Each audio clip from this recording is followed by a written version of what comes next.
দর্শক, আপনারা হয়তো ভাবছেন আমেরিকা এবং ইরানের মধ্যে তো একটা যুদ্ধবিরতি হয়েই গেল, তাহলে হয়তো মিডল ইস্টে আমেরিকার আধিপত্য আবারও আগের মতো শান্তিতে কায়েম হতে যাচ্ছে। কিন্তু না, আসল খেলাটা তো সবে শুরু হলো। আজকের ভিডিওতে আপনারা দেখতে চলেছেন কিভাবে ইরান একদম শেষ মুহূর্তে এমন এক শর্ত জুড়ে দিয়েছে যা শুনে পুরো পশ্চিমা বিশ্বের ঘুম উড়ে গেছে। ইরান এখন থেকে হরমুজ প্রণালী দিয়ে যাওয়া পশ্চিমা এবং অন্যান্য বাণিজ্যিক জাহাজগুলোর কাছ থেকে টোল ফি আদায় করার ঘোষণা দিয়েছে। এর পাশাপাশি আমরা বিশ্লেষণ করব কিভাবে আমেরিকার ভাইস প্রেসিডেন্ট জেডি ভ্যান্স এবং প্রেসিডেন্ট ডোনাল্ড ট্রাম্প এই নতুন সমীকরণের সামনে রীতিমতো ধাক্কা খাচ্ছেন। এবং একদিকে ট্রাম্প যখন বলছেন জাহাজ চলাচল শুরু হয়েছে, ঠিক তখনই আমেরিকান মিলিটারি কিভাবে গোপনে ইরানের বন্দরগুলো এখনো অবরুদ্ধ করে রেখেছে। আর সবার শেষে থাকছে এই পুরো নাটকে সৌদি আরবের সেই মাস্টার স্ট্রোক বয়ান, যা আমেরিকা এবং ইরান উভয়কেই কড়া বার্তা দিয়ে বুঝিয়ে দিয়েছে যে মধ্যপ্রাচ্যের আসল কূটনীতি এখন আর শুধু হোয়াইট হাউসের ইশারায় চলে না। চলুন শুরু করা যাক আজকের এই বিশেষ প্রতিবেদন। দেখুন, সাধারণ খবরের কাগজে আপনারা শুধু এটুকুই পড়বেন যে আমেরিকা আর ইরানের মধ্যে একটা চুক্তি হয়েছে এবং শান্তি ফিরে আসছে। কিন্তু একজন জিওপলিটিক্যাল অ্যানালিসিস্ট হিসাবে আমি আপনাদের বলতে চাই, পর্দার আড়ালে আসল কূটনীতিটা মোটেও এত সহজ নয়। এখানে একটা জিনিস বুঝতে হবে, পশ্চিমা বিশ্ব সবসময় চায় তাদের গড়া নিয়মে পুরো দুনিয়া চলুক, কিন্তু এখন সময় বদলেছে।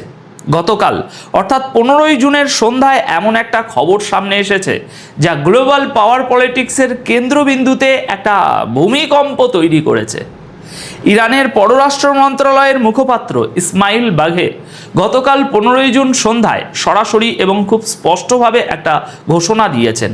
যখন তাকে প্রশ্ন করা হয় যে হরমুজ প্রণালী দিয়ে যাওয়া জাহাজের কাছ থেকে কি কোনো ফি নেওয়া হবে, তিনি কোনো রকম রাগঢাক না করেই বলেছেন, হ্যাঁ, ফি তো দিতেই হবে।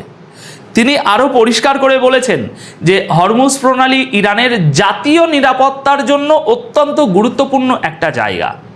আন্তর্জাতিক আইনের আওতায় এই সামুদ্রিক রাস্তার নিরাপত্তার জন্য ইরান এবং ওমান যৌথভাবে কিছু নতুন ব্যবস্থা গ্রহণ করেছে। এর মধ্যে রয়েছে সামুদ্রিক রাস্তার সার্বক্ষণিক নজরদারি, পরিবেশ রক্ষা এবং অন্যান্য জরুরি লজিস্টিক সাপোর্ট। আর এই যে সার্ভিসগুলো দেয়া হবে তার জন্য বাণিজ্যিক জাহাজগুলোকে এখন থেকে টাকা গুনতে হবে। দেখুন, আসল ব্যাপারটা হলো এতদিন আমেরিকা বা পশ্চিমা দেশগুলো এই রাস্তাটাকে নিজেদের বাপদাদার সম্পত্তি মনে করে বিনা খরচে ব্যবহার করে এসেছে। কিন্তু ইরান এখন যে দাবার চালটি চেলেছে তা সরাসরি পশ্চিমাদের অর্থনৈতিক আধিপত্যের উপর একটা বিশাল আঘাত।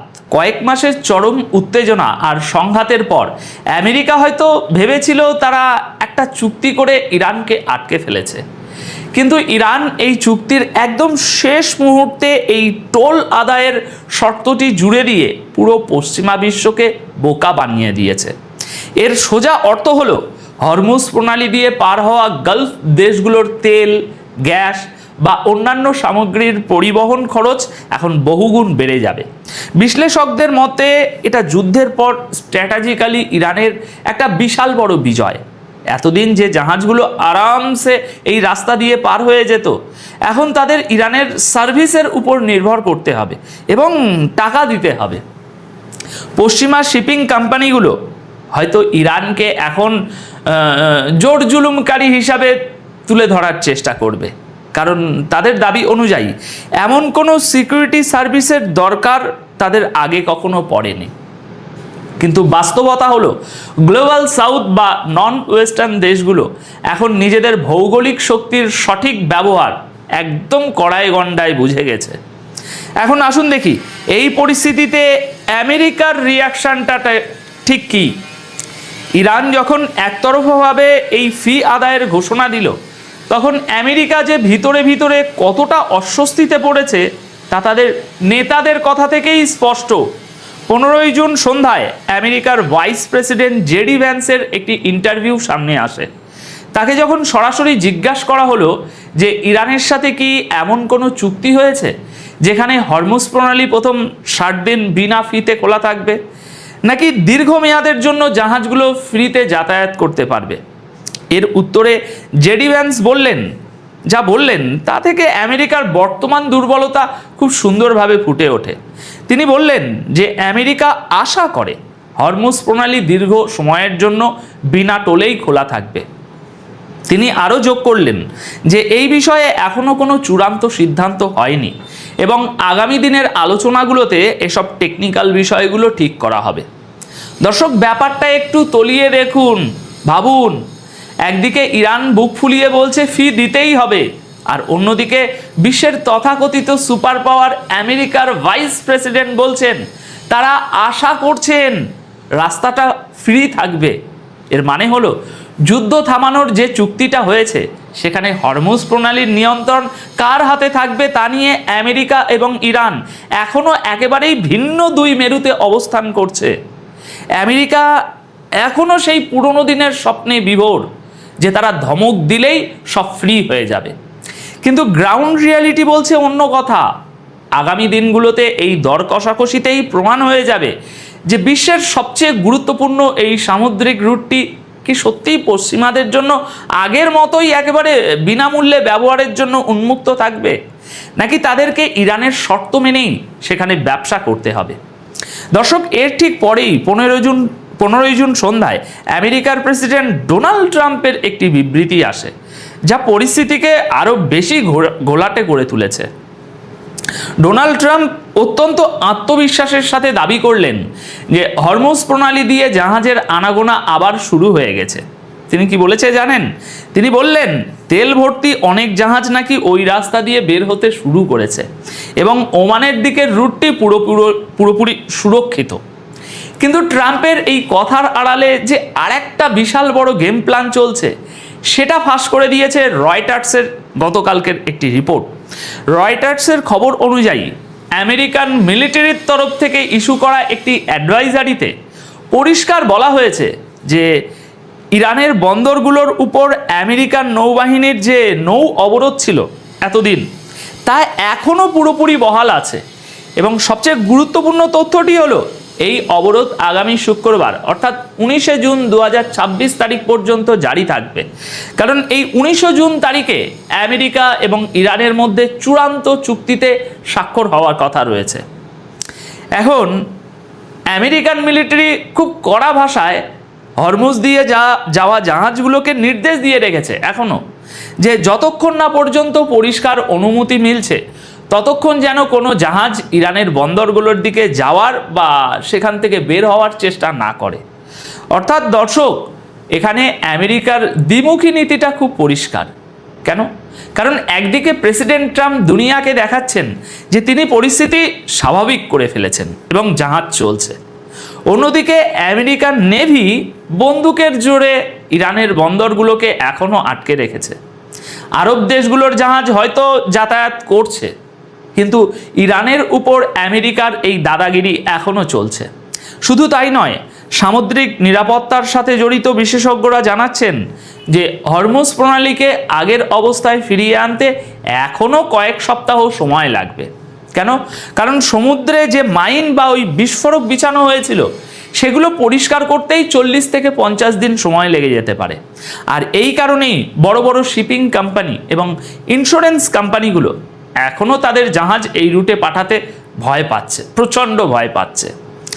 ইন্টারন্যাশনাল চেম্বার অফ শিপিংয়ের তথ্য অনুযায়ী এই মুহূর্তে প্রায় 500টি বাণিজ্যিক জাহাজ হরমুজ পার হওয়ার অপেক্ষায় সাগরে একেবারে নোঙর ফেলে দাঁড়িয়ে আছে এবং প্রায় 20,000 সামুদ্রিক কর্মী বিভিন্ন জাহাজে আটকে আছেন।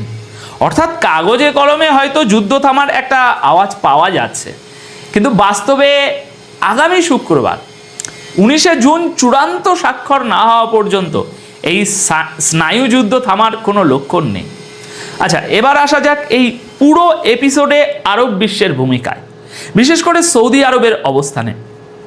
আমেরিকা ও ইরানের এই চুক্তির পর সৌদি আরব যে বিবৃতি দিয়েছে তার ভিতরে লুকিয়ে আছে জিওপলিটিক্সের আরেকটা বড় মাস্টার ক্লাস।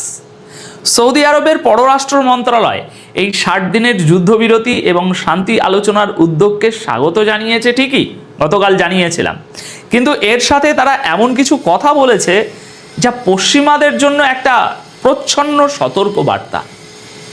সৌদি আরব তাদের বিবৃতিতে পরিষ্কার করে বলেছে যে এই চুক্তিকে যদি দীর্ঘমেয়াদে টিকিয়ে রাখতে হয় তবে পুরো মধ্যপ্রাচ্য অঞ্চলের নিরাপত্তার দিকটা সবার আগে খেয়াল রাখতে হবে। প্রতিটি দেশের সার্বভৌমত্বের সম্মান করতে হবে এবং কোনো দেশ যেন অন্য দেশের অভ্যন্তরীণ বিষয়ে হস্তক্ষেপ না করে সেটা দেখতে হবে। দর্শক, এই কথাগুলোর আসল অর্থটা কি জানেন? সৌদি আরব আসলে এখানে কাউকেই ছাড় দেয়নি। তারা আমেরিকাকে বুঝিয়ে দিয়েছে যে মধ্যপ্রাচ্যের মাটিতে আমেরিকার ইচ্ছে মতো অন্য দেশের অভ্যন্তরীণ বিষয়ে নাক গলানো বা সামরিক ঘাঁটি ব্যবহার করে আঞ্চলিক ভারসাম্য নষ্ট করার যে পুরনো পলিসি, সেটা আর মেনে নেওয়া হবে না এই যুদ্ধের পর। অন্যদিকে হরমুজ প্রণালীতে জাহাজের অবাধ যাতায়াত যে তাদের অর্থনীতির জন্য কতটা জরুরি সেটাও তারা পরোক্ষভাবে মনে করিয়ে দিয়েছে। সৌদি আরব খুব চালাকির সাথে এটা স্পষ্ট করে দিয়েছে যে শুধু আমেরিকা আর ইরানের স্বার্থ রক্ষা করলেই চলবে না চুক্তিতে, বরং এই চুক্তিতে পুরো মিডল ইস্টের দেশগুলোর স্বার্থ সমানভাবে নিশ্চিত করতে হবে। এখানে কারো একক আধিপত্য চলবে না। দর্শক, গ্লোবাল পলিটিক্সে এখন আর কেউ অন্ধভাবে আমেরিকার পক্ষে বা বিপক্ষে যায় না, সবাই নিজের দেশের স্বার্থটাকে আগে দেখছে। আজকের এই পুরো বিশ্লেষণ থেকে একটা বিষয় একদম জলের মতো পরিষ্কার, যে পশ্চিমা বিশ্ব এতদিন মিডল ইস্টকে যেভাবে নিয়ন্ত্রণ করে আসছিল সেই দিন শেষ হয়ে আসছে না, হয়ে গেছে। ইরানের টোল আদায়ের সাহস, আমেরিকার অভ্যন্তরীণ দ্বিধা, ট্রাম্পের কথার সাথে মিলিটারির কাজের অমিল সবকিছুই প্রমাণ করে যে বিশ্ব এখন আর এক মেরু কেন্দ্রিক নেই। আগামী 19শে জুন 2026-এর চুক্তিতে কি স্বাক্ষর হয় এবং হরমুজ প্রণালীর নিয়ন্ত্রণ শেষ পর্যন্ত কোন দিকে গড়ায় তার উপরেই নির্ভর করছে আগামী দশকের গ্লোবাল ভূ রাজনীতির ভবিষ্যৎ। দর্শক, আজকের এই বিশ্লেষণ নিয়ে এখন আপনাদের কি মতামত? আপনারা কি মনে করেন ইরান শেষ পর্যন্ত হরমুজ প্রণালীতে টোল আদায়ে সফল হবে, নাকি আমেরিকা আবার কোনো সামরিক বা অর্থনৈতিক চাপ দিয়ে তাদের আটকে দেবে? আপনাদের মূল্যবান মতামত অবশ্যই কমেন্ট করে জানাবেন। আপাতত এই প্রতিবেদন তাহলে এখানেই শেষ করছি। সবাই খুব ভালো থাকবেন, সুস্থ থাকবেন। ধন্যবাদ আপনাদের সকলকে।